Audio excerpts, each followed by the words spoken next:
Good evening. My name is Hermina Morita. I'm the chair of the Public Utilities Commission. Seated next to me is Commissioner Lorraine Akiba, and then to my far right is Commissioner Michael Champley. This evening, the PUC has scheduled two public hearings. The first that we will hear is the Hawaii Electric Light Company's rate case application filed in docket number 2012-0099. Is that right?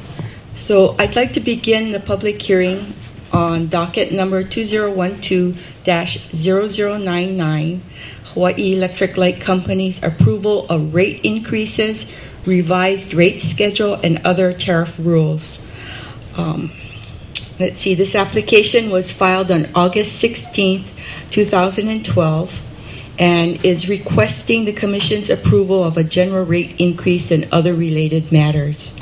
So we'll begin with testimony from Hawaii Electric Light Company, followed by the consumer advocate, and then anyone from the public who has testified to sign up. So I'd like to start with Hawaii Electric Light Company, Jay Ignacio. Good evening, Chair Morita, Commissioner Champley, Commissioner Akiba, and members of the audience.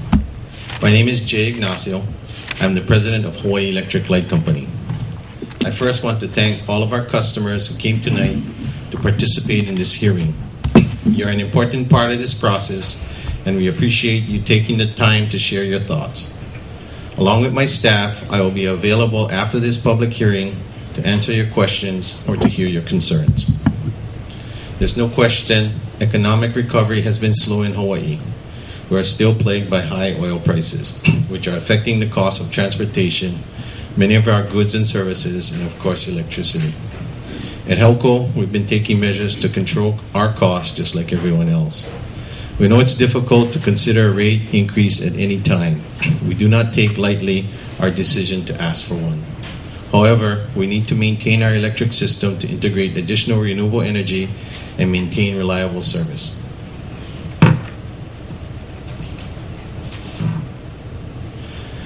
We understand the pain our customers are feeling.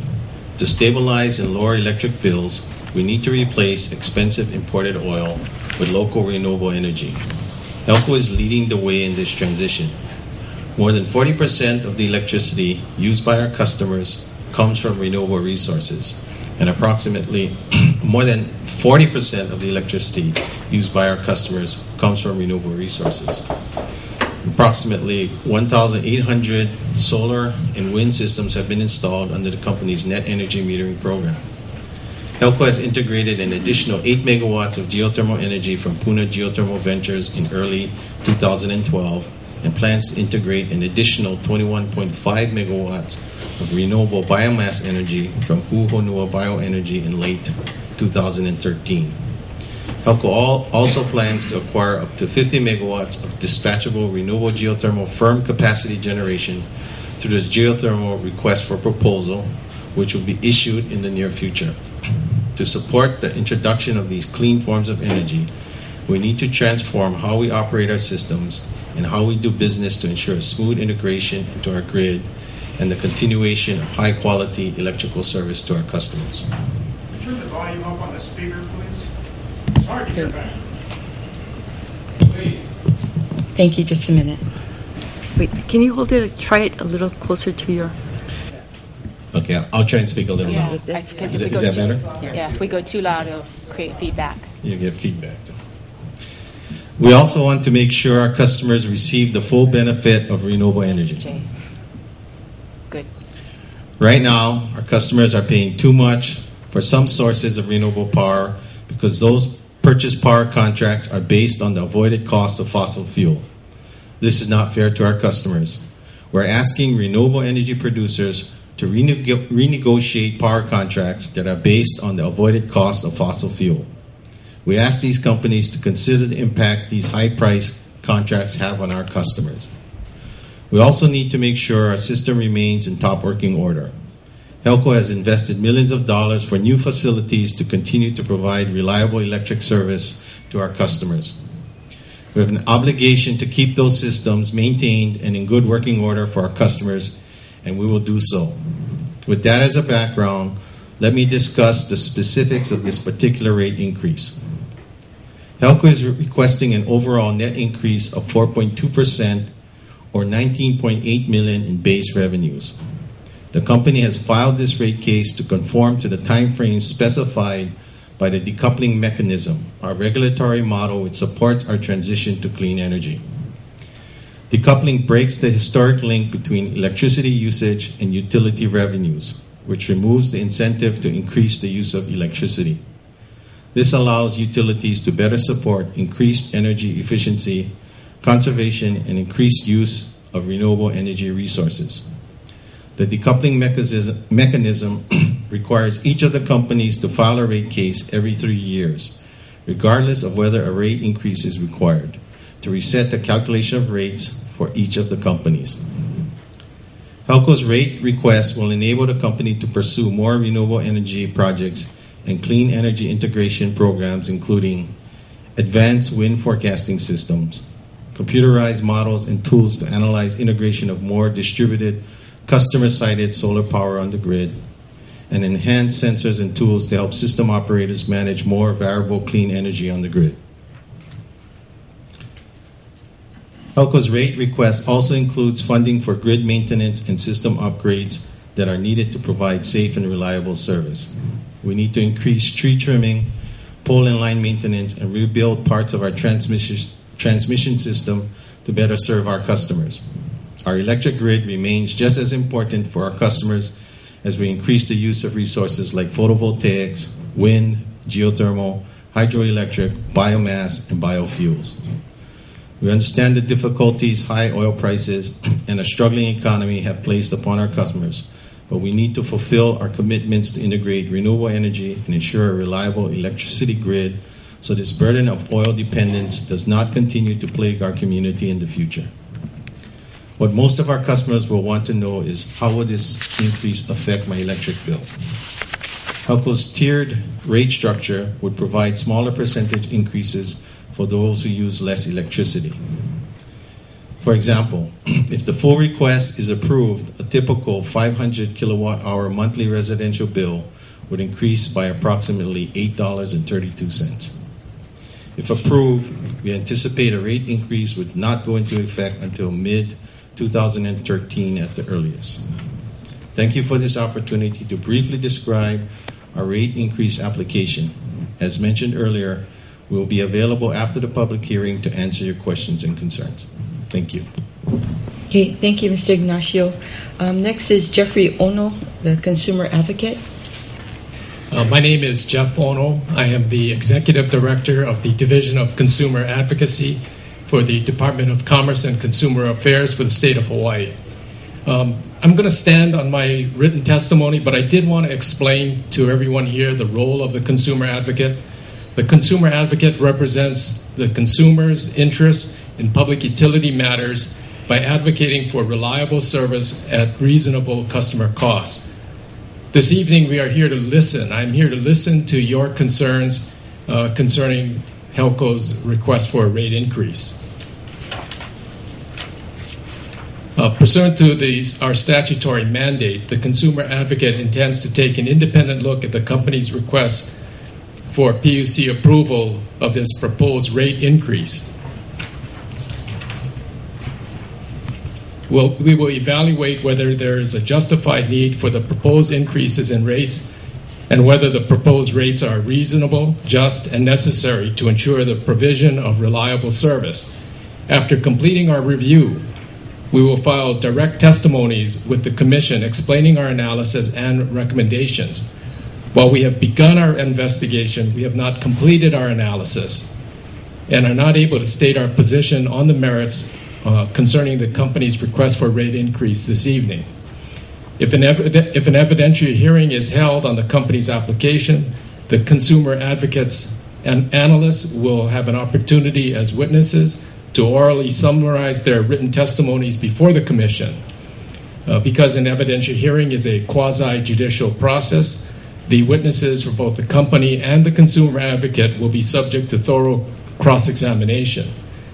Following the contested case hearing, if one is held, the parties will summarize their positions in post-hearing briefs. Since the Commission will ultimately decide upon the reasonableness of the request, we encourage the public to express their opinions to the Commission regarding the company's proposal. Your input is important because only you can tell us what effect the company's proposal may have on you and the businesses you represent.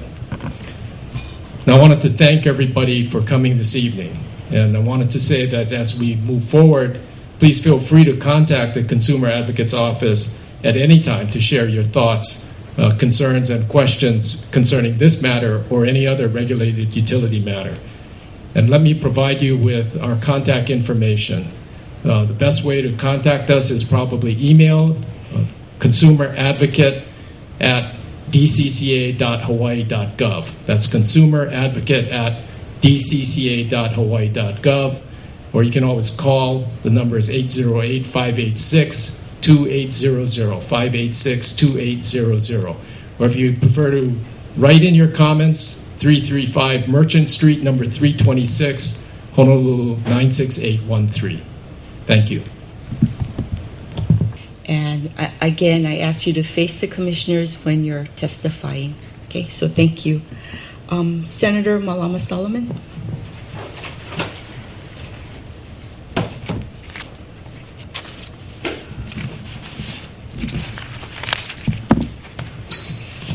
And then Senator will be followed by Josephine Keli'ipio. Aloha kako. Hawaii is the most energy insecure state in the nation. We are currently facing a fiscal and energy crisis that threatens our economic and social survival, as well as our food security. This situation has not gotten any better as a result of the Hawaii Clean Energy Initiative. In fact, since the state legislature endorsed the HCEI in 2009, the crisis in energy in Hawaii has deepened. HCEI has set lofty goals, but has failed to provide any plan to achieve energy independence for Hawaii. The record reveals that our problems stem from two executive agreements signed by former Governor Linda Lingle in 2008.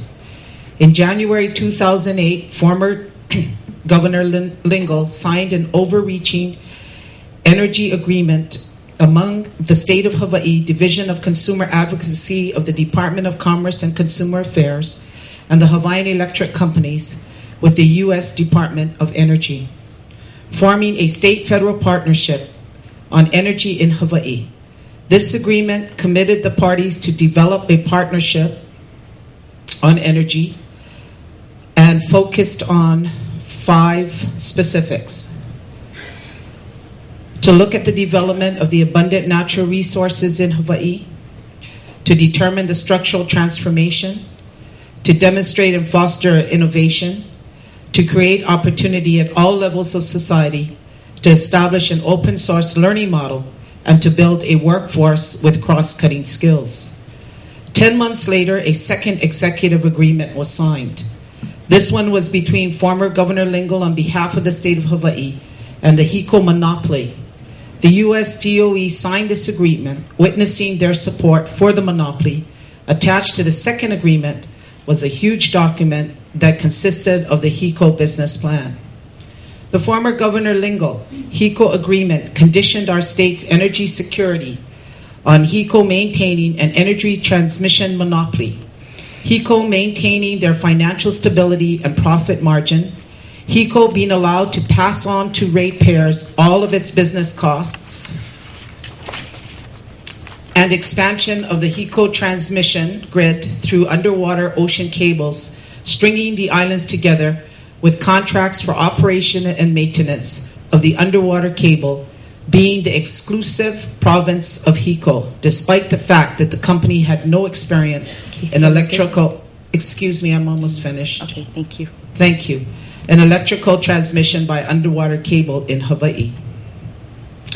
Last month, HELCO asked the Hawaii Public Utilities Commission for a 4.2% increase in rates, equal to $19.8 million in added revenue for the company.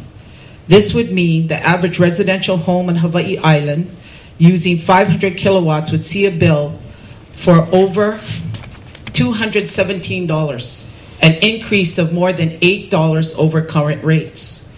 According to the U.S. Information Administration, residents of Hawaii Island pay the highest rates in the nation, with no other state reaching even half of that.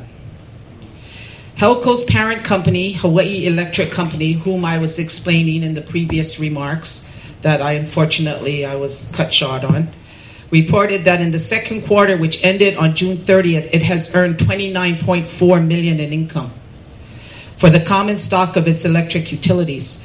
That's about 70% more profit than it earned in the second quarter of 2011, which saw a net income for common stock of $17 million.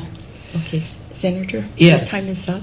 Okay, well, I just would like to present to you a petition, over 1,200 signatures that are all protesting the rate increase, and also asking the governor to rescind the agreement that was made by the Lingle administration. And I think that this is much more complicated than what is being perceived tonight. Thank you very much. Thank you, Senator. Josephine Keali'ipio, followed by Wayne Rees. Good evening.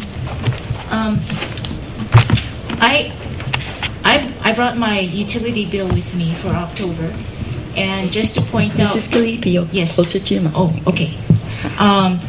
Just so to point out that a year ago, in October 2011, my kilowatt hour usage for the month was 258, and since that time, I have struggled to keep that usage below 200.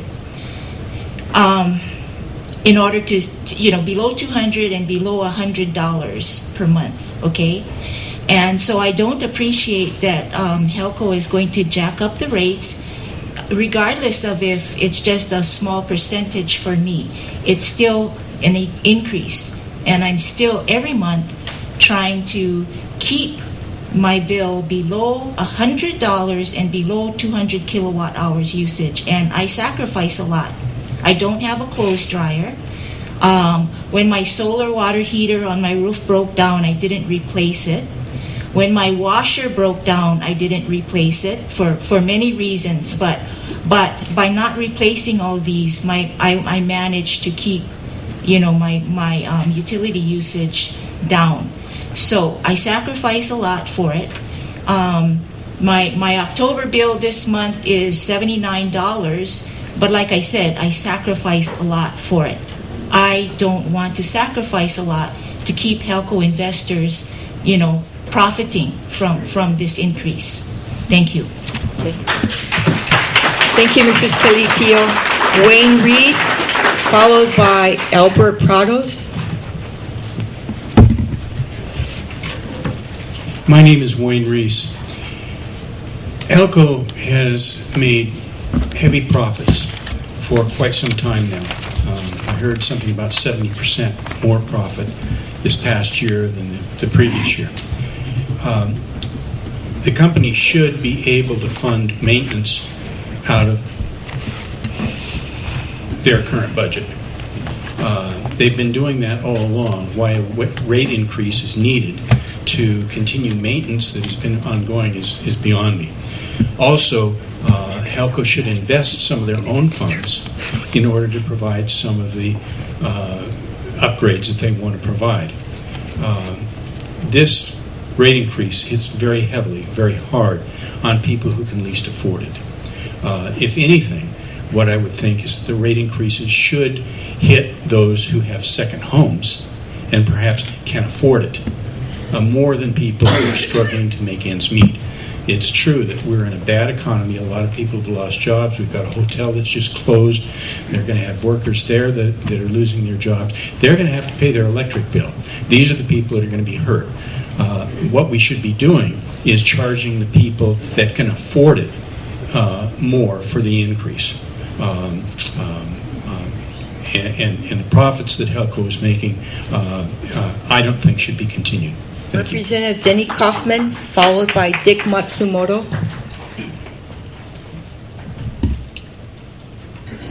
Chair Morita and Commissioners, I'm opposed to this rate increase, and I can't pretend to be an expert, because when you look at the docket and the thousands and thousands of pages there, I mean, it's just amazing to me that. But when I scan through the stuff, and from the testimony that I listened to tonight, I don't hear anything that speaks to any kind of a cost benefit to the ratepayers of the state. One issue that popped out in my mind: tree maintenance. If we, the ratepayers, are paying for cutting down trees that are on someone's private property, has a tree that grows into the easement area, then the utility should not coordinate hiring an outside firm to cut it down and we pay for it. Their people ought to go and tell that owner they got to trim that tree, or they're going to trim it for them and send them the bill. I mean, I think there needs to be a balance in this. The second thing I heard, and I read this in several of the documents, the size of the grid and the maintenance. This grid hasn't grown any. It's a big island, but that's why we pay probably about 20 cents per kilowatt hour right now for that transmission. So I don't understand why all of a sudden they're saying, poor us, we have a big grid and it costs more money. It doesn't make any sense. And as one of the previous testifiers said, maintenance is already built into the rate case right now. So adding more cost for something that's already being paid for doesn't make any sense. And I do think, and I don't know where this comes in, the rate of return that our utility's getting. I mean, things have changed in this world. I know the retirees in the state, our retirement program, which is highly unfunded right now, was trying to get about 8% return. That's dropping very fast.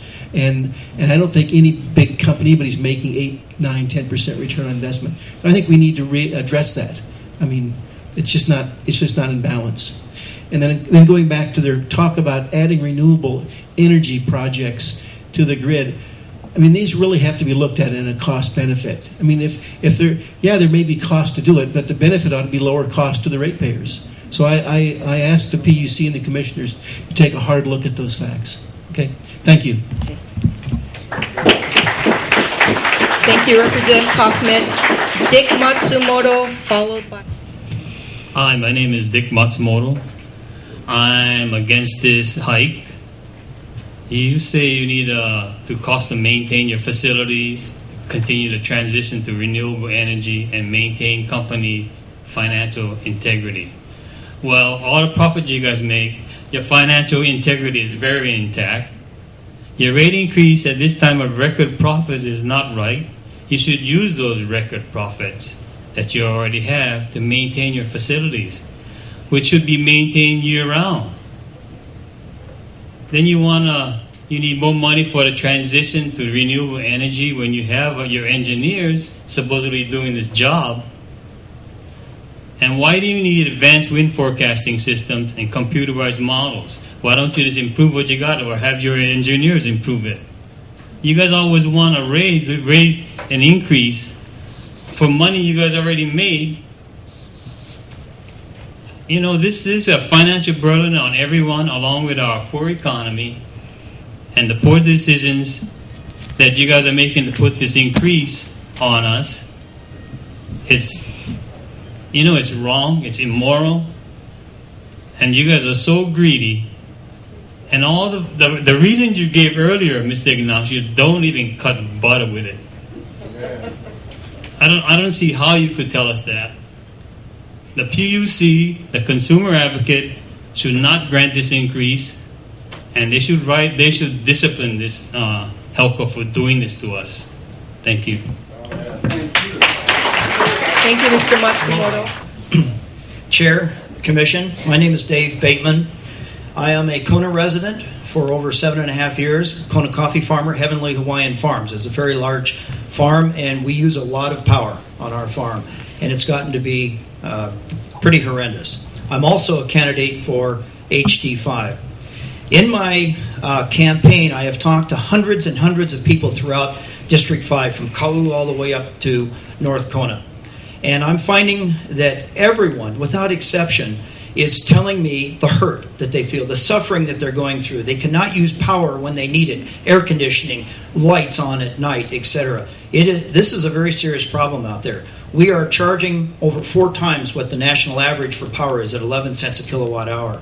And if we could just cut this to half, to 20 cents a kilowatt hour, I think that would be a good goal for us. And I'm exploring opportunities with them to do that. And it may be geothermal as well as some wind and some solar, obviously, as alternatives. This 4.2% increase will add about $10 to each monthly bill. People cannot afford it. And this is assuming only an average of 500 to 600 kilowatt hours per month usage. Well, what about we agricultural users? What about we commercial users? What about we industrial users? The power increase, the needs for increased power and the increased costs are just totally unacceptable. What I find wrong with the proposal, and I do oppose the 4.2% increase along with the $25 same-day hookup charge as well as any further increases. It's just not fair to the people. Why doesn't HELCO give us the specifics on geographic appropriation of their proposed increases? And how about talking about the different type of uses, how would it integrate with the alternative energy proposals that they're looking at? How does that integrate? Explain to us why you need to increase 4.2% on the entire grid throughout this county. It's not being fully explained. And I think that HELCO, as some of the previous speakers spoke to, HELCO should be responsible for absorbing a lot of these costs that we're looking at. These are maintenance costs. These are grid enhancement costs. This is part of the operation of doing business. This is part of the risk model that they have. Why are we cost shifting? Why are we burden shifting to the consumer? So I would suggest to the PUC that we not allow this cost shifting to the consumer at all. This is not PONO. Thank you, Mr. Bateman. Good evening. Madam Chair and members of the Commission, my name is James Smith. I'm a full-time resident of the Big Island and General Manager for Hawaii Water Service Company. Hawaii Water Service Company is a regulated water and wastewater utility supplying services to Waikoloa Village, Waikoloa Resort, and Kukio. I believe we're one of HELCO's largest customers here on the Big Island. We too are in the process of a proposed rate increase. We just had our public hearing. You were all there. And believe me, I heard it loud and clear from our customers that they have a huge concerns with the amount of our rate increase and the large power cost adjustment that comes with it. As you know, a component of our rate increase is the power cost adjustment, and that we're allowed to pass that on to our customers. I want to remind this Commission that any increase in power costs will not only have an effect on our customers' electricity bills, but it will also impact their water bills. While I do have concerns with the impact on our customers, we have full confidence in the Commission's review, and we know you'll render a fair decision. Lastly, while I do have concerns with the increase, I do want to thank Jay Ignacio and his staff, especially Antonio Prieto, for always working with us to help reduce our costs, and specifically I'm talking about the Rider-M program. They are making improvements in our neighborhoods, and they are readily available to assist us when we have power-related problems with our wells that allow us to serve our customers. Thank you for the opportunity. Thank you, Mr. Smith. Senator Green, followed by Kaleolani Tolzman.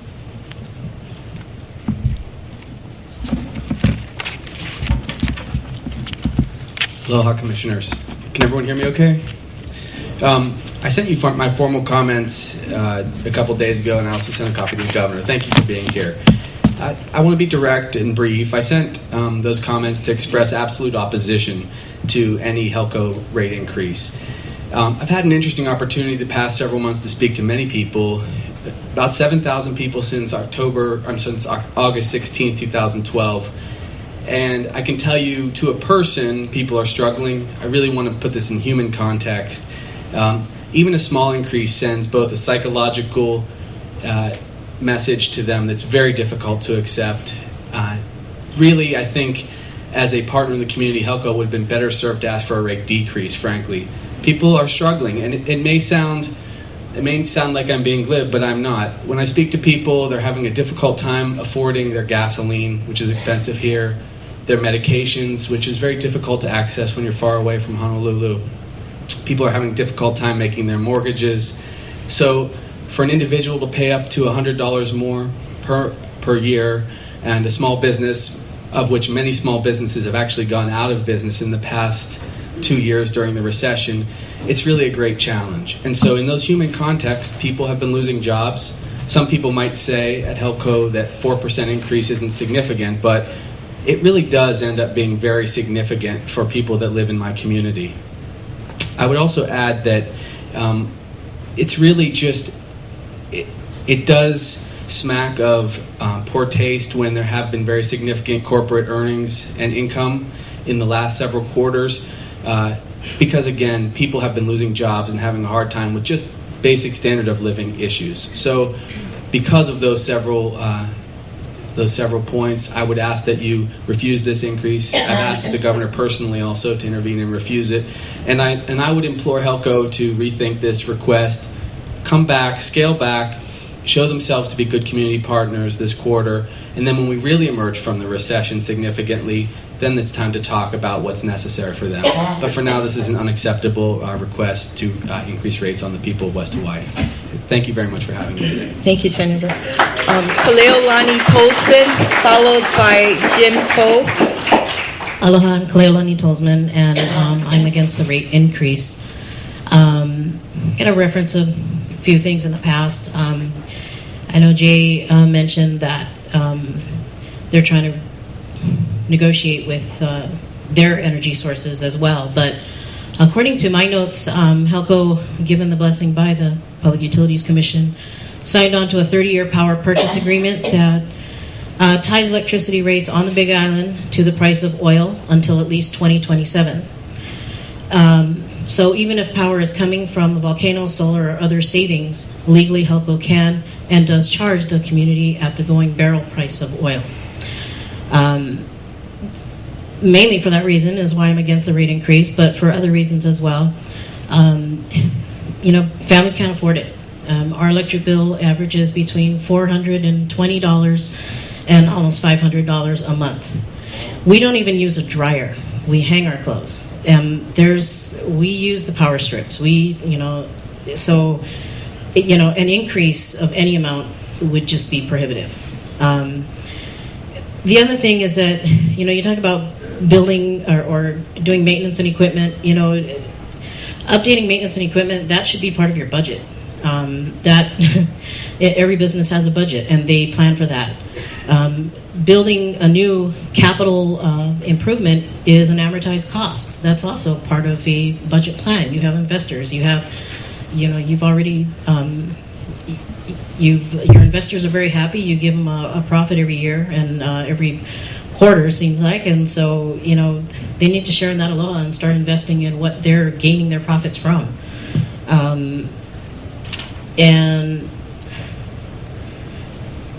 So that's really the main thing is that the other thing is that I know HELCO, I try to be constructive at the same time, but I know that HELCO does a service for businesses and they go out to a business and show them how they can save money and whatnot.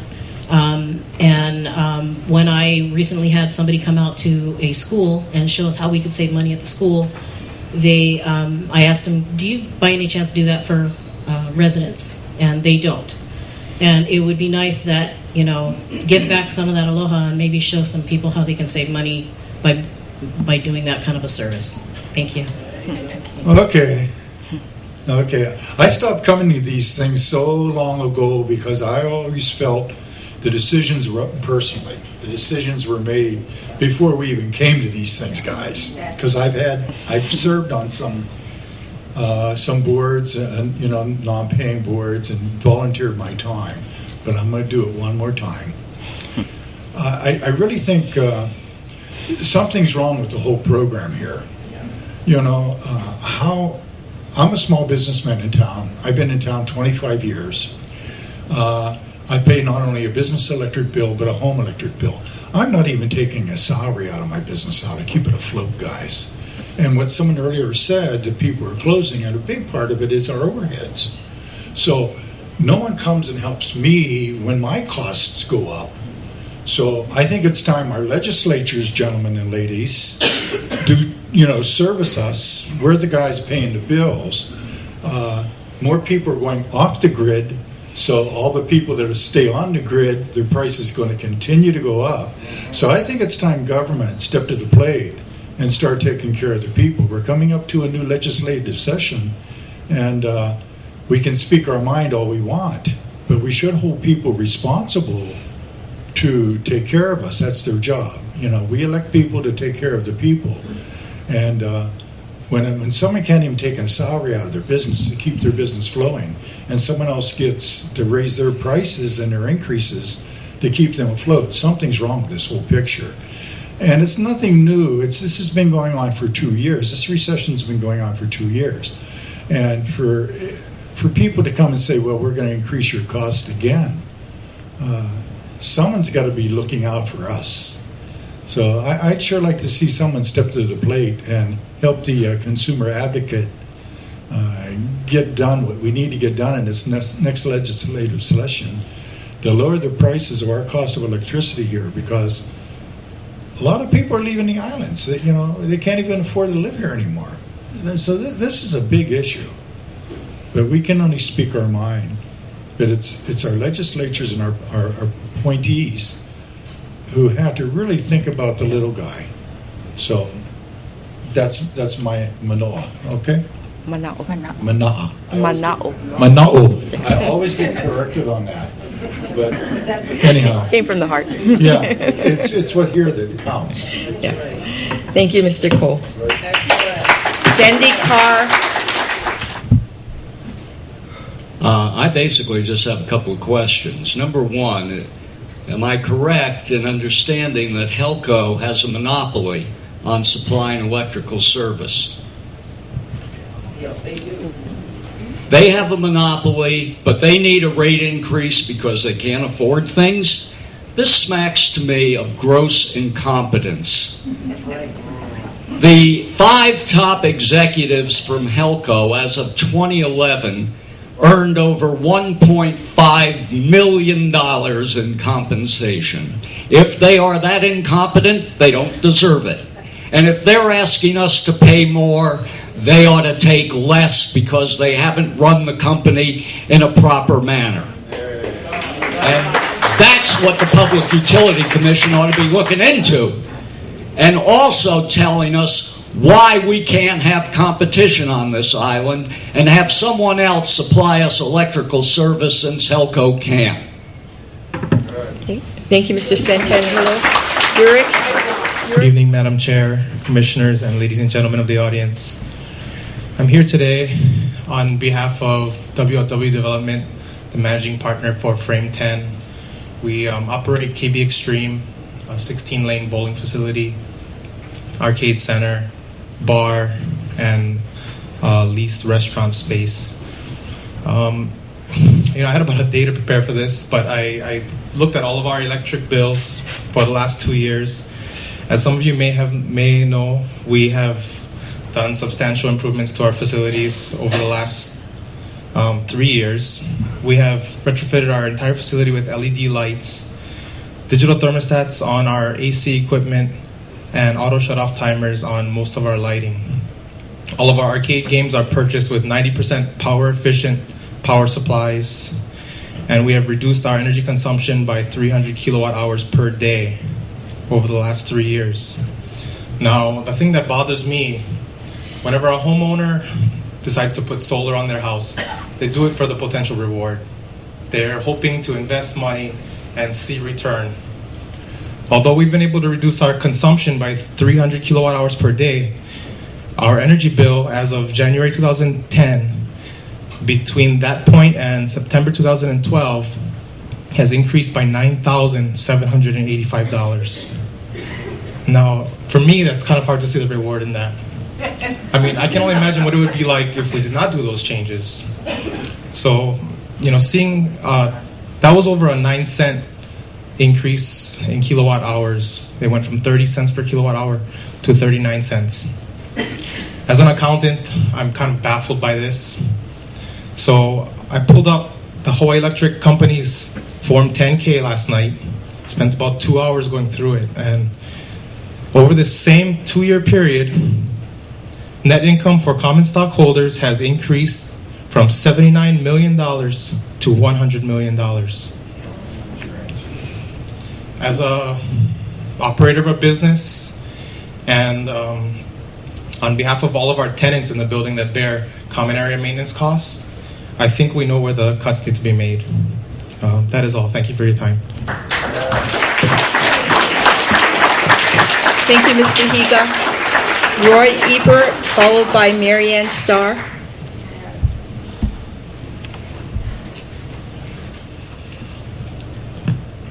Hello, Chairman of the Commission and Commissioners. My name is Bo Kahui, and I'm the President of the Villages of Laiopua Homestead Association. I was the President. I'm currently a Director. But we reside right across the street from this high school. And we oppose, and I would speak for a large part of my community, that we oppose this rate hike. We oppose the rate hike because of its impact it's going to have to our community and our members. The high cost of electricity is just driving us out of our homes. Think about it. Some of us are paying $500. That used to be our rent. That used to be our mortgage. It's frightening to think that now with this rate increase, what is it that going to do to our community? What is it going to do to other people residing in the surrounding neighborhoods?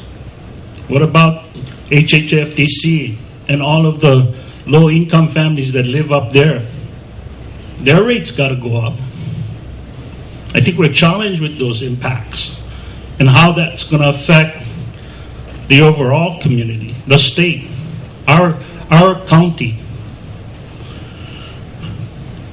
You know, our kupuna are struggling. You know, I heard one kupuna tonight say, she no replace her washer, she no replace her solar. What kind of existence is that over your rate hike?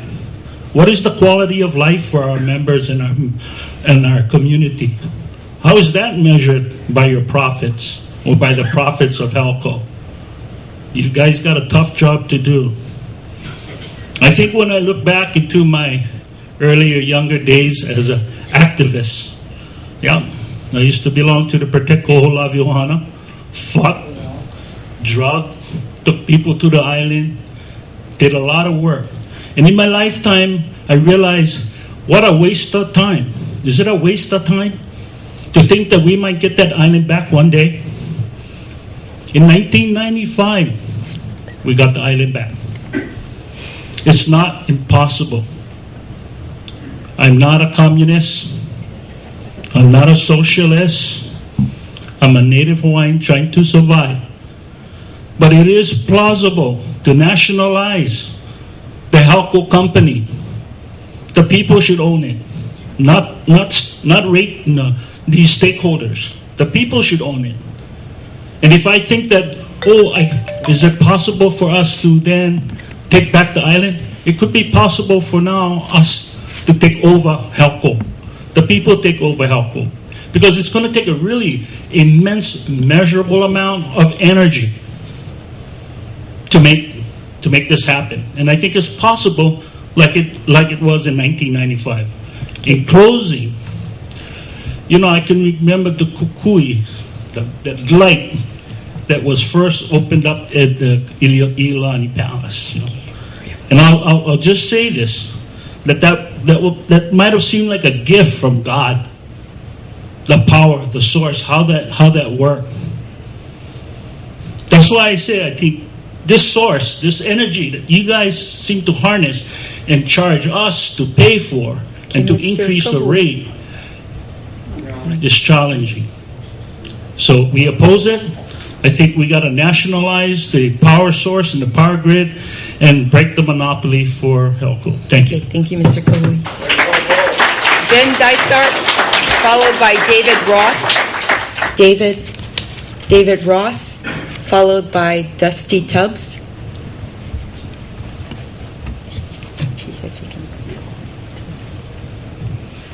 Good evening, Commissioners.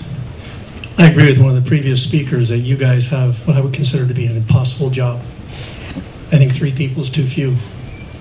The amount of pressure that's on you to do what's needed here should not be on just 3 people. I think we're kind of at a tipping point. There's a lot of frustration. There's nobody in this room that wants the rates to go up. The question is, what do you do? And I'm making an observation on this agreement that goes till 2027. You know, people negotiate agreements.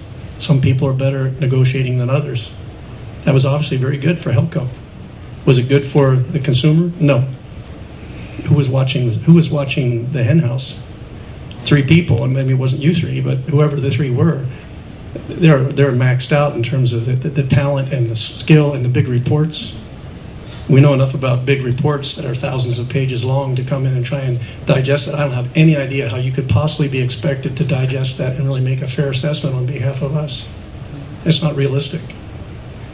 One thing you can do, though, is you can have a more elegant communication where you boil things down to where the average person on the street can understand it. And that's where things get exposed, as I think have been being exposed here tonight, a number of the things. One of those that I've heard is that there's something like 10% of the cost of oil goes right to the HELCO. So if it's $50 a barrel, that means $5 a barrel is profit. If it's $100 a barrel, that means $10 a barrel is profit. Now, why would HELCO not want the price of oil to go up?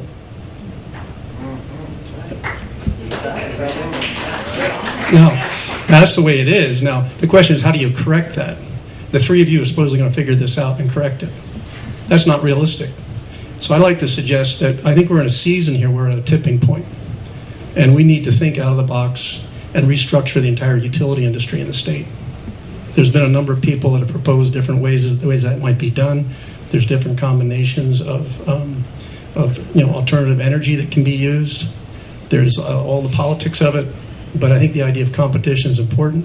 It's done in the state of Texas, as far as I understand, where you have multiple generators and multiple people involved in the transmission. And so that's all been done in other places.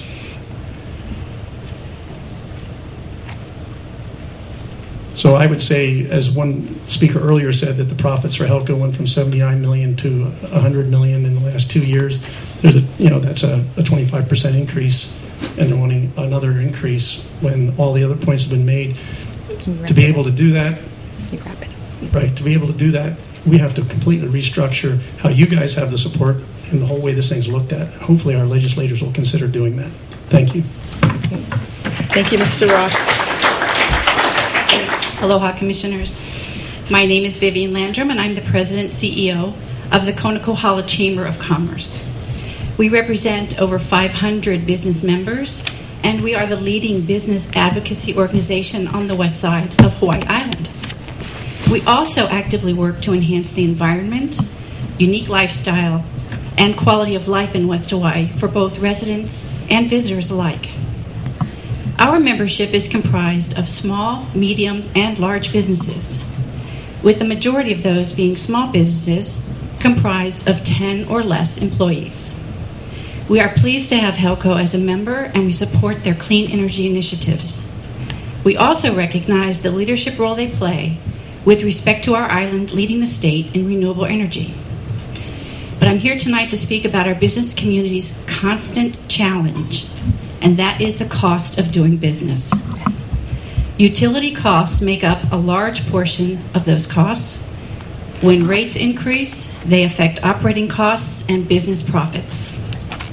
We know many of our businesses, our small businesses in particular, do not have the economy of scale to counteract an increase in their cost of electricity. When these prices rise, businesses face decreasing profits, which result in increasing uncertainty for their business future. Our businesses are still grappling to recover from the economic challenges of the past few years. Add another increase to their expense lines, and we may see another increase in the unemployment lines. You already know that we pay the highest electricity rates in the nation. You also know, or you may also know, that we consistently rank as the most expensive state in the nation for businesses. The Milken Institute Cost of Doing Business Index gave Hawaii the #1 spot yet again, and this has been for many years now. And they noted, and I quote, for the last report, the top 3 states increased their year-over-year overall costs, and a major factor in the rankings is the cost of electricity.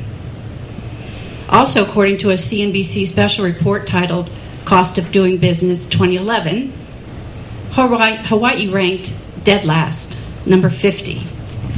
This presents quite a challenge for us, especially as a chamber, when we're pursuing new businesses or facilitating expansion to existing businesses. The bottom line, we want all of our businesses to thrive and prosper, and we would love to see new businesses come to Hawaii Island. A strong business community provides employment, stimulates our economy, and generates tax revenue. Therefore, we encourage all parties to pursue alternatives that will not adversely affect our costs, and dare we imagine it, actually lower them. Mahalo for the opportunity to submit this testimony. Thank you, Mrs. Landrum. That was the last person that signed up. Is there anyone in the audience? Okay. Sorry, that was what we were told. My name is Kay Guffey. I'm a resident of Kona. I am basically have continued to be amazed since I've lived here for the past 10 years how our so-called regulated monopoly works. I find that, at least as is reported in the newspapers, it seems that the shareholders of HELCO are protected from the effects of whatever bad business decisions they may make or bad investment decisions. The effect of those bad decisions are paid for by the ratepayers because the shareholders are assured a return on equity under the present regulatory structure. I would certainly like to be protected from the effects of my bad business decisions. Unfortunately, I pay the cost if I make a bad decision or if I do not manage my expenses properly. And I think HELCO should be in the same position. Thank you. Thank you for allowing all of us to speak. I'm opposed to the rate increase. For several decades, the HELCO mother company has been paying dividends of 7% to their shareholders. And I personally heard Jay Ignacio, who is a nice person, state in front of the county council, because I am a member of the Hawaii County Council, that his first obligation is to the ratepayer, the shareholders of his company. And that's every CEO of a corporation has that obligation. The problem is the rest of us are literally dying out here from the excessive rates that are being paid. When you have a rate increase, whether it's a tax increase or a rate increase, it's regressive to the poorest people among us. To the smallest businesses and to the poorest people, they are going to have to pay that increase, and they can't afford it. I'm going to say something that probably will not be well accepted by some people, but the thought of laying a cable from here to Oahu and then having to pay a rate increase for the honor of serving Oahu with more electricity kind of sticks in my throat. I don't agree with it. And I think that every island needs to start working on some self-sufficiency. I don't think it's safe to string out cables across a very difficult ocean floor and expect that we're not going to have some type of terrorist type of activities that's going to put our state out of operation. Secondly, the net profits of the company should be paying for the operations budget and the capital improvement budgets. And I think that if these 7% shareholder dividends had been less and the money invested in capital improvements, HELCO would not be in the difficult situation they are in. While the brownouts have lessened substantially since I first moved to the island more than 17 years ago, we do occasionally have problems, and I won't talk about the drunk drivers because we're all impacted by that. People have lost their jobs due to the fiscal situation in the nation. At the county, we have 1 day a month furloughs for our employees. Our directors took a 10% cut in their pays.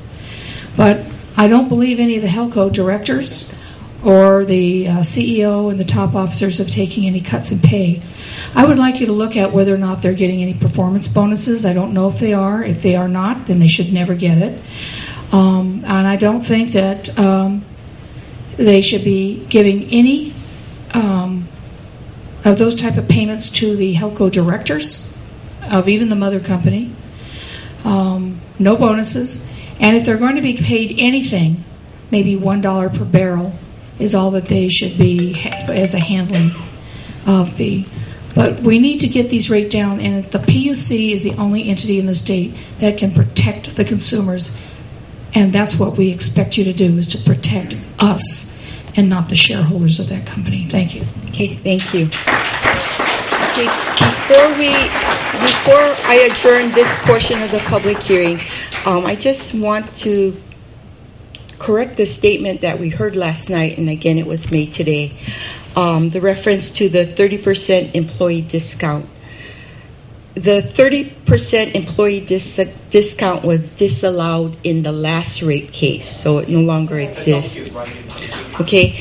The other thing that I wanted to point out is a public utility is entitled but not guaranteed to earn a return on investment. So it's not a guarantee. And they have to show that their expenses are prudent, just, and reasonable. Okay, so I just wanted to make that clarification. So I'd like to conclude this portion of the public hearing. Again, the Commission, the Consumer Advocate, and anyone who is permitted to intervene or participate will continue with their review and investigation of this rate increase request. And then the process will conclude with one or more decisions from the Commission. Okay, you can, if you have additional remarks you'd like to make in written form, you can mail them to the Commission at 465 South King Street, Room 103, Honolulu, Hawaii 96813. Or you can email your testimony to us. Okay, 465 South King Street, Room 103, Honolulu, Hawaii 96813. Or you can email us at Hawaii written out .puc at Hawaii, again Hawaii written out .gov. The email address again is hawaii.puc